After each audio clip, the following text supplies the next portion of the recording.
à très vite pour une prochaine vidéo. Bonsoir. Ça fait 3 mois. Mais cette fois-ci, je peux enfin m'y remettre. À partir de maintenant, je vais poster un peu plus régulièrement. Je n'ai pas encore de date précise. Je pense éventuellement, pour le moment, poster toutes les 2 semaines. Ce n'est pas encore certain. On verra bien.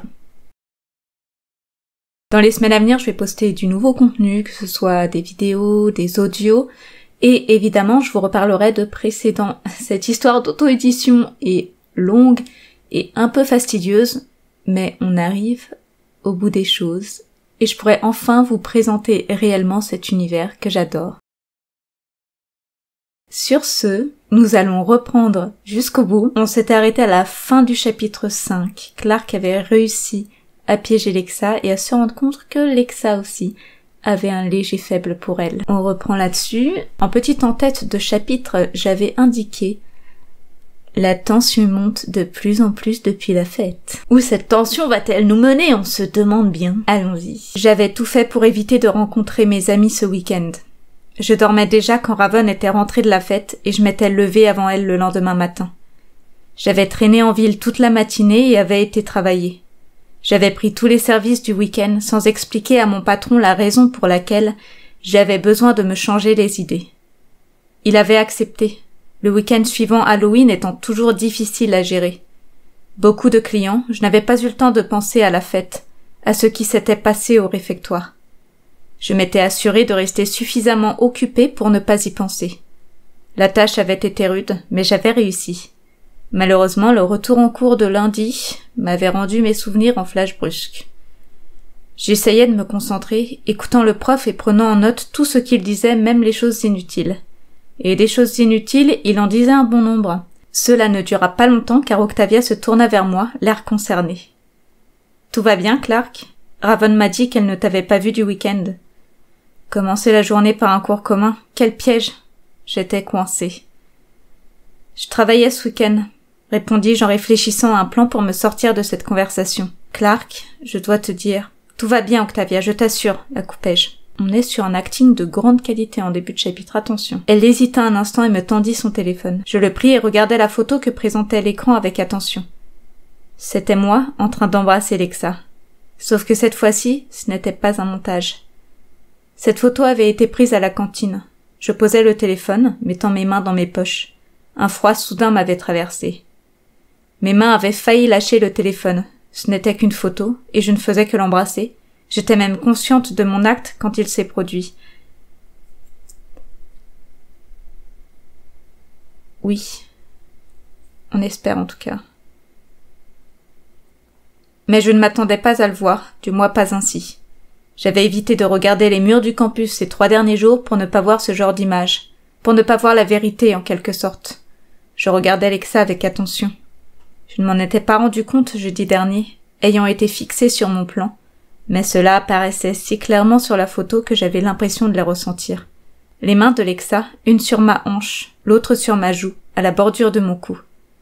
Elle, qui semblait toujours si rigide, exprimant le moins d'expression possible, montrait à la fois l'envie de prolonger le baiser et la réticence. Elle semblait vouloir partir très loin, se cacher. Ce n'était pas seulement cette photo qui me faisait penser cela, mais aussi et surtout la façon dont elle s'était raidie lorsque mes lèvres avaient touché les siennes, juste avant qu'elle ne se détende légèrement et qu'elle ne m'offre ses lèvres. Il y avait quelque chose d'étrange, de faux, autant sur cette photo que dans cette histoire. Ce n'étaient clairement pas les sentiments de Lexa. Je levai les yeux vers Octavia, lui demandant pourquoi elle me montrait cette photo. J'y étais après tout, je savais ce qui s'était passé. « Lis la légende », me répondit-elle simplement. « Une légende? Quelle légende? » Ah, apparemment, mon geste n'avait pas fait l'unanimité. Si les Lexa Shippers étaient contents, les autres me haïssaient pour avoir collé mes lèvres à celles de leur présidente, mais aussi car, facteur aggravant, leur présidente avait aimé ça. Je pensais que l'illumination de l'attirance de Lexa envers moi aurait amélioré ma réputation. J'avais tort. Ma réputation s'était dégradée. La cour était bondée à la pause déjeuner. J'appris que la cafétéria était fermée pour une raison qui différait selon les personnes. Je ne cherchais pas à comprendre, je n'y mangeais pas. En revanche, j'avais l'intention de pique-niquer avec le groupe. Nous n'avions pas le temps d'aller à la plage, nous étions obligés de déjeuner dans la cour. Nous nous installâmes sur un carré d'herbe libre. Pourquoi ça me perturbe? Raven s'aperçut bien vite que je grommelais intérieurement car elle se moqua de moi. Je lui offris un sourire, ne souhaitant pas montrer ma préoccupation. Des groupes d'élèves étaient éparpillés dans toute la cour qui, habituellement semblant très grande, avait l'air petite, écrasée par cette masse difforme d'étudiants. Malgré le brouhaha général, je n'entendais que les murmures s'élevant de chaque groupe, soufflant à mon oreille les nouvelles rumeurs, me répétant inlassablement la vérité. Cette vérité ne tarda d'ailleurs pas à faire son apparition. Lexa, en tête de son groupe de garde du corps, traversait la cour. Elle marchait en diagonale, passant donc par le milieu. Nous étions proches du milieu. Je voulus tourner la tête, l'ignorer, mais son regard s'était déjà accroché au mien. Elle m'avait remarqué de si loin. Elle devait être à 30 mètres au moins quand elle m'avait aperçu. Moi, au milieu de quelques centaines d'autres personnes. Moi, au milieu de quelques centaines d'autres personnes. Je maintenais son regard. Elle s'approchait de plus en plus. Aucune de nous deux n'étions prêtes à perdre ce défi de regard idiot. Elle passa devant moi, baissant la tête pour ne pas me quitter des yeux. Je reçus quelque chose à la figure. De la bave. Un de ses amis venait de me cracher dessus. Elle me lâcha du regard sans dire un mot. Je ne pus voir ce que disait son visage car elle me tournait à présent le dos. Mais son regard avait été suffisant. Elle me haïssait car elle voulait m'apprécier. Qu'est-ce qui l'en empêchait? J'essuyai la salive de mon visage avec une serviette qu'Octavia venait de me passer. Eux, très certainement. Ses amis. Un cours ennuyeux venait de se terminer. C'était un cours que j'aimais beaucoup mais que je n'étais pas parvenue à apprécier aujourd'hui. Je n'avais cessé de penser à Lexa, de trouver des raisons à son comportement. Il me fallait trouver un moyen d'obtenir des réponses sur la raison de ses actes. De plus, ses amis l'entouraient en permanence. Ce midi, j'avais vu nettement Lexa pour la première fois en dehors de la fête et de la cantine car, lorsqu'elle se déplaçait sur le campus, elle était toujours accompagnée par ses chiens de garde. Je ne pensais pas que Lexa eût besoin de plusieurs personnes pour l'escorter et la protéger.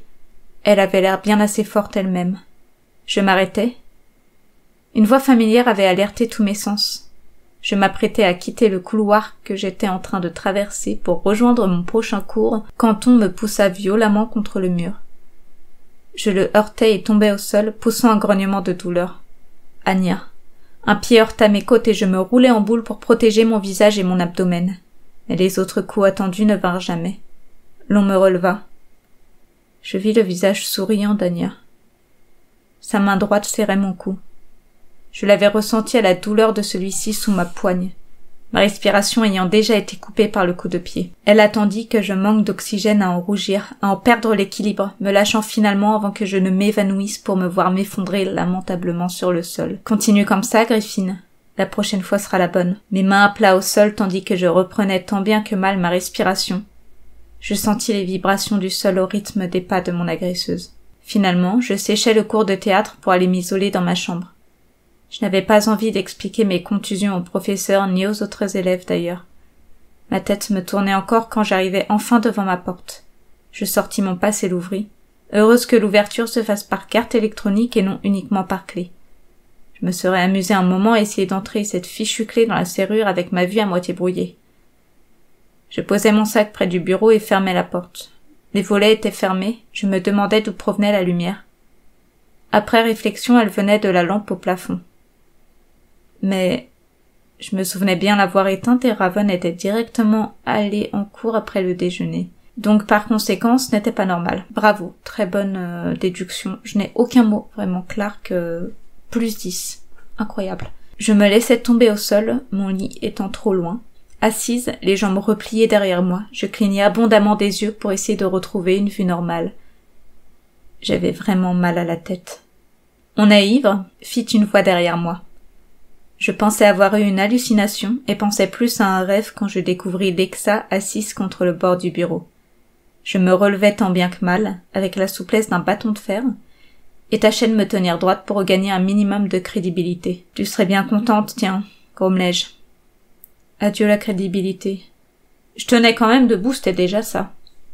C'est vrai. Je ne suis pas debout moi-même actuellement, donc je pense que déjà Clark a un pas d'avance sur moi. Tu n'aurais pas dû faire ce que tu as fait, déclara-t-elle sans bouger. Je n'aurais pas pu éviter de faire ce que je n'ai pas fait en même temps.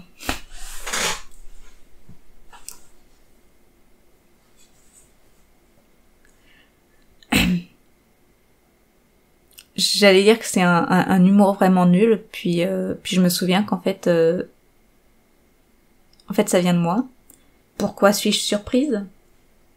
Ça fait 15 minutes que j'ai débuté et je suis déjà fatiguée. Métaphoriquement parlant, bien sûr, évidemment. Sinon, nous sommes en pleine forme, bien sûr. Je n'avais pas de plan pour cette rencontre imprévue et je n'étais pas en mesure de réfléchir rapidement. Alors j'avais décidé de me contenter de, tout simplement, me foutre d'elle. Elle me lança un regard meurtrier qui eut le temps de me tuer une bonne vingtaine de fois avant que, devant son silence, je ne reprenne la parole. « Tu m'as touché, c'est foutu. J'avais besoin de m'asseoir. »« Exactement, » répondit-elle. « Regarde-toi. Je t'avais dit d'arrêter avant que ça n'aille plus loin. » Je fis un pas en avant, un deuxième, quelque peu chancelante. Mon regard, en revanche, ne chancelait pas. Il contrait celui de Lexa. « Si je tombe, » lui lançai-je, « tu me rattrapes. Ou tu te contentes de regarder comme tu l'as si bien fait quand ton ami m'a craché au visage. » Regard immobile, ses mâchoires, en revanche, se crispèrent. Je continuai sur ma lancée. « Te rends tes clés. Je ne t'approche plus jamais. Je me fais oublier. » « Alors quoi? On oublie tout? C'est trop tard, Lexa. C'est déjà allé trop loin. Encore un pas, puis un autre. Un marteau-piqueur dans mon crâne voulait me faire asseoir sur mon lit, m'allonger, dormir. Mon orgueil avait encore des choses à dire à Lexa. À moins d'un pas d'elle, je m'arrêtai et passai mes bras autour de son cou. Son visage se referma, preuve qu'elle essayait de ne pas me montrer ses émotions. Elle était probablement gênée, mais aussi désireuse de réduire cet espace entre nous. C'était ce que je ressentais. Je laissais ces émotions de côté, le bruit dans mon crâne ajouté au vacarme de mon cœur battant à une vitesse folle m'aidant considérablement à taire les voix me murmurant d'enfouir mon visage dans son cou et d'enfin me laisser aller au sommeil. Encore une fois, ça manque de ponctuation. Je le sens dans le manque d'air. En fait, quand je lis cette phrase, je meurs intérieurement. Et c'est pour ça que la ponctuation est importante. C'était horrible, l'attirance, quand on était censé détester quelqu'un. Une véritable torture. Encore une fois, je tombais dans mon propre piège, mais c'était nécessaire pour la faire tomber elle. C'est bien une phrase de fanfiction, ça. Peut-être aurais-je dû, en fin de compte, mettre ces clés dans ton casier, si j'avais su à l'époque que tu en avais un. Rien de tout cela ne serait arrivé. Ajoutai-je mes lèvres à moins de 5 centimètres des siennes. Encore une phrase de fanfiction, ça. Attention. J'approche mes lèvres à moins de 30 millimètres des siennes. Peut-être, réagit-elle enfin. Nous n'en serions pas là. Son ton, neutre jusqu'ici, avait laissé s'échapper une once d'un mélange de colère et de tristesse. C'était très ambigu et je ne compris pas cette réaction. Je sentis son regard glisser sur ma bouche avant de s'enfuir. Je la lâchai pour m'écrouler sur mon lit. Je n'avais pas seulement été assommée par le manque d'oxygène, mais aussi par son regard, son contact. Avant de partir, elle déclara « Je t'attendrai ce soir à la fin de ton service. Je te rendrai ta montre. » Je m'enfonçai dans le sommeil au son de sa voix. Son odeur était encore dans l'air, sur moi.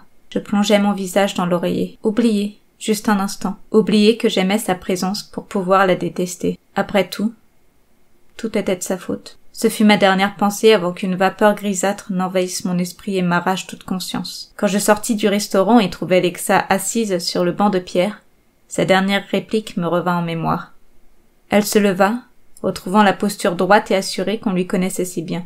Je voulais lancer une conversation, briser le lourd silence qui s'était installé, mais un geste de sa part m'arrêta. Elle venait de sortir la montre. Je pensais qu'elle allait me l'attendre, tenir parole.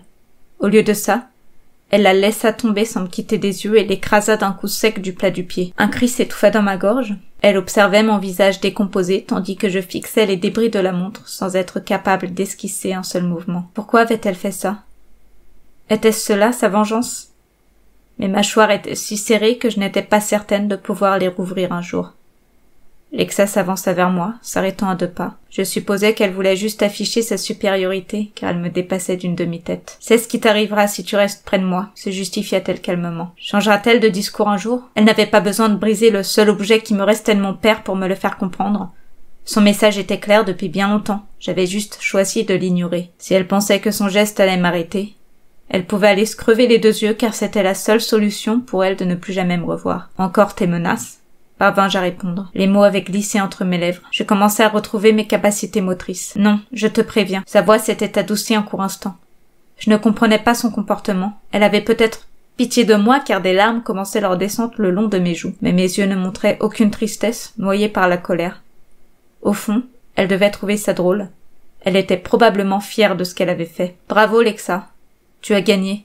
Rien que pour cette fois. Car pendant les prochaines manches du jeu que tu as lancé, je t'écraserai plus fort encore que tu n'as écrasé cette montre. Je fis une pause, laissant rechuter la colère qui ne demandait qu'à abattre ses poings sur le visage de Lexa. Tu voulais que je m'arrête? Repris-je.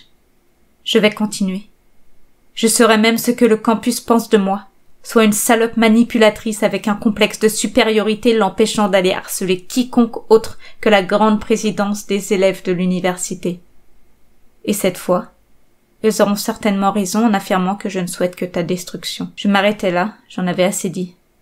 Elle maintint mon regard un moment par pure fierté. Je t'aurais prévenu, Clark, déclara-t-elle avant de partir. C'est très très dramatique, c'est grave ce qui se passe.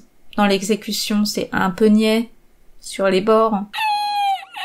Je restais seule à contempler la montre détruite en plus de morceaux que je ne pouvais compter. Les souvenirs des moments passés avec mon père me revenaient un à un en mémoire. La montre avait toujours été le bracelet de protection qui me permettait de ne pas m'effondrer en pensant à lui. Je me sentais vulnérable, à présent. Et affreusement seule.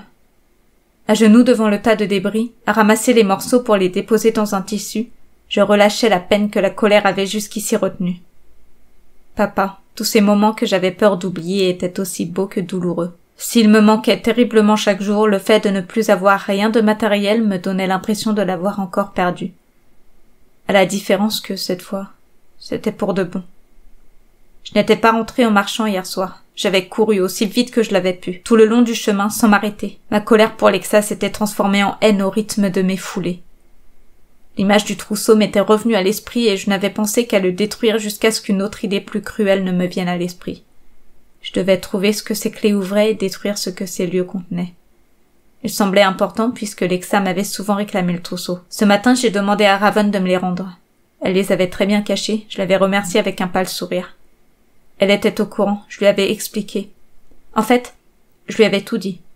Tout ce qu'elle ne savait pas, du moins, car le campus était au courant de beaucoup de choses. Elle m'avait demandé ce que je ressentais vis-à-vis de Lexa, en dehors de la colère. Elle voulait savoir si j'avais des sentiments amoureux pour la présidente. Je lui avais répondu que non. Amoureux, actuellement, c'est un bien gros mot, mais... Clark, tu as un petit crush. Elle a un petit crush. Si, non, je pense qu'à ce moment-là, il y a un petit crush qui traîne. Mais je ne suis pas devin. J'ai juste écrit l'histoire, en fait. Même si j'en avais probablement, je ne pouvais pas y penser maintenant. La peine de la veille ne m'avait pas quittée et je cherchais juste un moyen d'enfoncer Lexa. Mais pas pour l'instant. Je n'étais pas d'humeur à confectionner des plans diaboliques qu'on pouvait plutôt qualifier de ridicules. Je chercherais tout d'abord les lieux que les clés permettaient d'ouvrir et je verrais ensuite ce que je ferais vis-à-vis de Lexa. Nous venions d'arriver dans la cour. La cafétéria était encore fermée. Je n'avais pas le cœur à manger dehors même si le ciel nous offrait un peu de soleil, mais Harper m'avait fait remarquer qu'on aurait plus d'occasion de pique-niquer ensemble une fois le service de la cantine repris. Surtout que l'hiver approchait et que les températures ne nous le permettront bientôt plus. Déjà qu'il faisait un peu froid aujourd'hui, alors dans un mois... Commentaire météo totalement gratuit, je vous en prie. Debout sur la pelouse, elle cherchait un carré de pelouse assez grand pour nous accueillir tous les 6. Nous ne vîmes pas les élèves du bureau arriver. La voix de Lexa me fit me retourner. « Comment vas-tu, Clark ?» Elle osait me demander ça. Elle faisait mine de rien, les autres ne devaient pas savoir pour la montre. « Dégage, Lexa, c'est pas le moment. » Silence général dans un rayon de 30 mètres autour de nous. Je roulais les yeux. « Non, pas possible! Quelqu'un parler ainsi à la grande présidente suprême!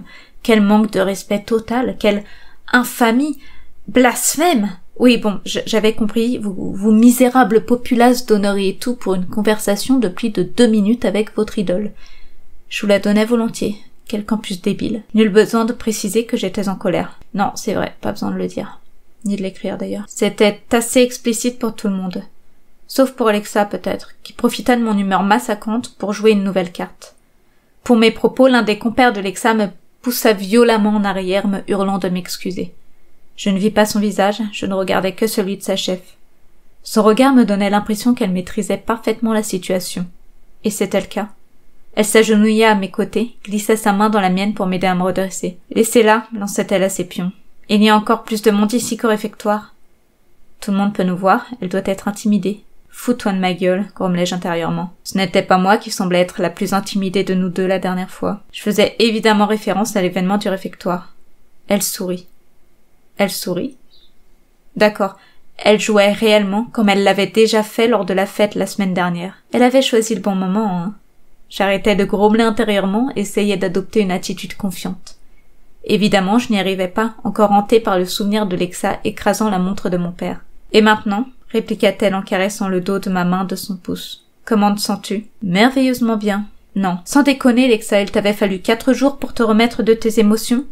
Ou tu attendais juste de me faire un seul coup pour te décider à m'humilier en public à nouveau ?» Je ne répondis pas car elle connaissait les réponses et que je n'arriverais pas à mentir sur ce sujet. Pas maintenant, pas aujourd'hui. J'avais à peine dormi la nuit dernière car mon esprit n'avait cessé de me remontrer tous les films sur mon père qu'il avait en réserve.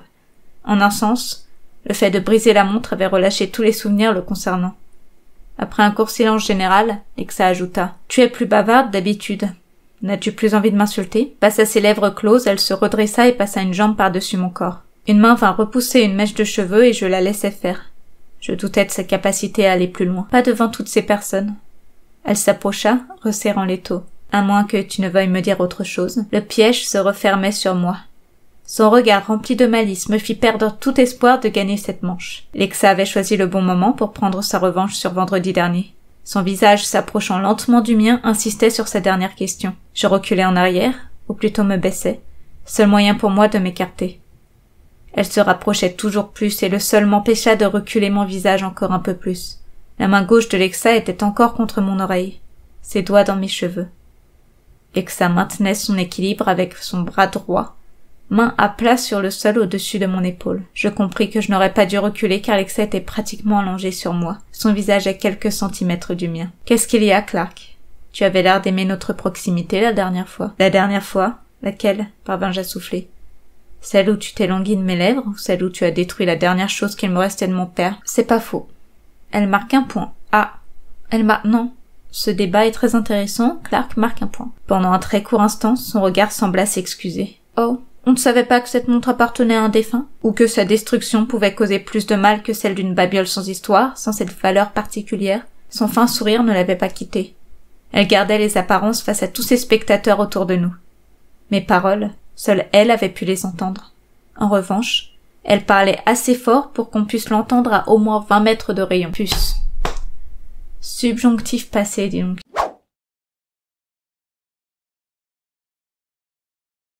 Incroyable. Normalement, on ne le fait plus. Je sais pas pourquoi je l'ai fait. Mais en tout cas, sympathique. Voilà, on apprécie. C'est comme oignon, il n'y a plus le i, c'est ouais, formidable. Ceci dit, elle jouait bien car sa voix était douce, joueuse.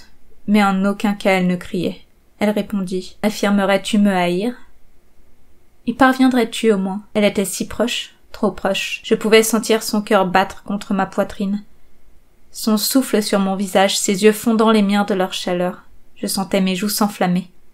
Difficile de garder le contrôle avec Lexa au-dessus de moi. J'avais perdu cette manche, et je n'allais pas me laisser totalement écraser non plus. Du moins, pas métaphoriquement parlant.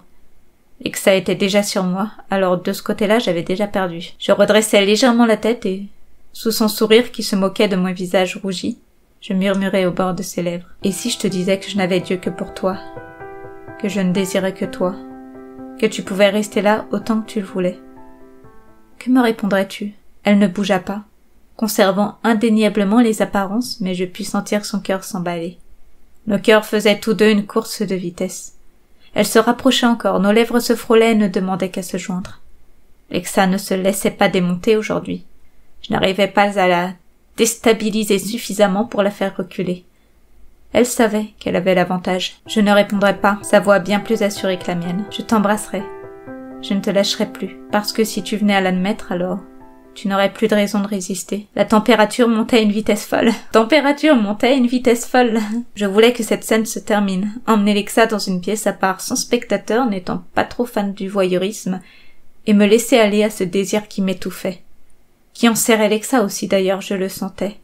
Mais celle-ci avait la position du maître du jeu, la position de la fierté suprême.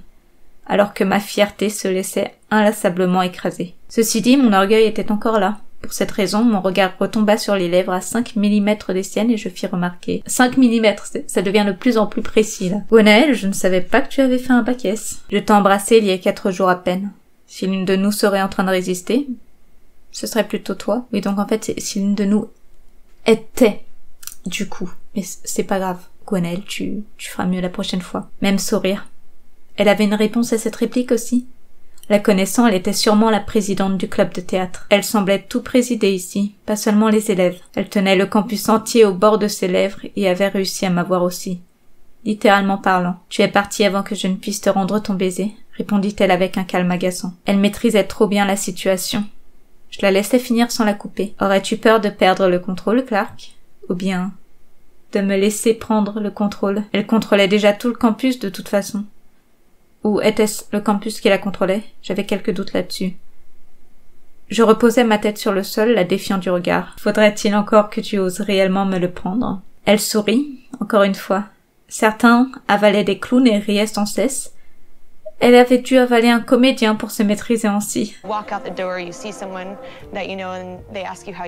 Ça sonnait mieux dans ma tête.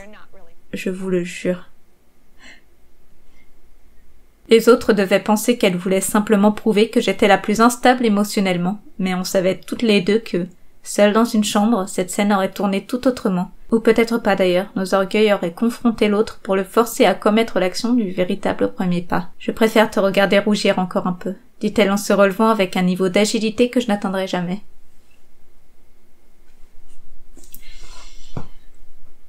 C'était dur de l'admettre, mais trop évident pour ne pas le faire. Elle m'avait vaincue haut la main. Si elle n'avait pas laissé les spectateurs se rendre compte de la force de son désir, le mien illuminait mon visage comme un feu rouge qui avait longuement hurlé à Alexa qu'il était passé au vert à son approche. Ah oui, ces types de feux rouges, ils existent vraiment. Alors je le savais pas à l'époque parce que je ne conduisais pas. Je n'étais même pas majeure en fait. Ce sont des feux qui passent au rouge si vous vous approchez trop vite. Et au moment où vous ralentissez à l'approche du feu rouge, ils passent au vert. Voilà, c'est des feux sympas quoi. Info utile. Comme à chaque fois, les vidéos et photos de l'événement se promèneront tranquillement sur internet, décoreront les murs du campus, les photos de mon visage pouvant même servir de modèle pour un nouveau genre de feu de signalisation. Ah bah voilà, on a trouvé la campagne de promotion. Hop, clique ça en gros, feu rouge, feu vert, parfait, nickel. Ou de campagne de prévention contre les dangers du soleil pour la peau. Moins fun. Non, vraiment. Non, je le vois pas sur la plage comme ça, à l'entrée, non. Pas ouf. Si je me sentais mal hier soir, c'était pire maintenant. En me relevant pour quitter cette cour, ignorant le fait que je pouvais paraître faible en fuyant ainsi le regard des autres, je réalisais que mon manque d'assurance n'était pas seulement lié à la peine, mais à l'absence de la montre autour de mon poignet. Maintenant que je savais que je ne pourrais plus jamais l'y remettre, j'avais l'impression d'avoir perdu confiance en moi. Sans que je ne le réalise vraiment, mon père m'avait donné du courage encore longtemps après sa mort. Jusqu'à ce qu'on détruise ce qui détenait en quelque sorte son esprit, ce qui restait de lui. Je me couchais dans mon lit, exténuée. J'allais rater les cours, rester enfouie sous la couverture. Les larmes ne sortaient pas. La mort de mon père n'était pas récente, je devais faire mon deuil. Je pensais l'avoir fait, mais en réalité, je m'étais accrochée à sa vie par le biais de la montre. Je devais arrêter de me torturer avec les souvenirs de l'annonce de sa mort. Je devais au moins mettre tout ça de côté le temps de cette guerre s'étant transformée en jeu malsain, et dont on pouvait se demander si la gravité des conséquences serait celle de la guerre ou du jeu. Je savais que ça allait s'attrister au fil des chapitres, mais j'étais quand même pas prête émotionnellement. Je retrouve des confrontations qui sont assez similaires de celles entre Jess et Sian dans Précédent, puisque avant d'écrire jusqu'au bout, j'avais écrit la première version de Précédent. Précédent que j'ai décidé d'auto-éditer et dont je vous reparlerai prochainement. Et je sens quand même que ma façon d'écrire ces confrontations a bien évolué. Cela dit, je ne fais pas ces vidéos pour juger l'écriture parce que je ne compte pas du tout la réécrire. Je fais ces vidéos parce que quitte à relire cette histoire que j'ai écrite il y a 6 ans, oui, 6 ans, voilà, exactement. Quitte à relire cette histoire écrite il y a 6 ans, autant le faire avec vous. Que vous l'ayez lu ou non, ça peut être sympa tout de même de relire ça ensemble. Je ne sais pas encore sur quoi portera la prochaine vidéo. J'hésite encore un petit peu, je pense que ça sera une histoire audio, une nouvelle que j'ai écrite en 2020 et que je souhaite faire en version audio depuis un petit moment et qui devrait vous plaire d'ailleurs. Oui, je pense qu'il y a un petit truc, juste un petit détail. Globalement, si vous avez aimé cette fanfiction mes autres fanfictions. Vous devriez potentiellement aimer mes histoires originales. Ça va bouger par ici dans les semaines à venir. J'aime bien l'idée. C'est agréable. J'ai rien d'autre à dire. On va donc se dire au revoir et on se retrouve très vite pour une prochaine vidéo.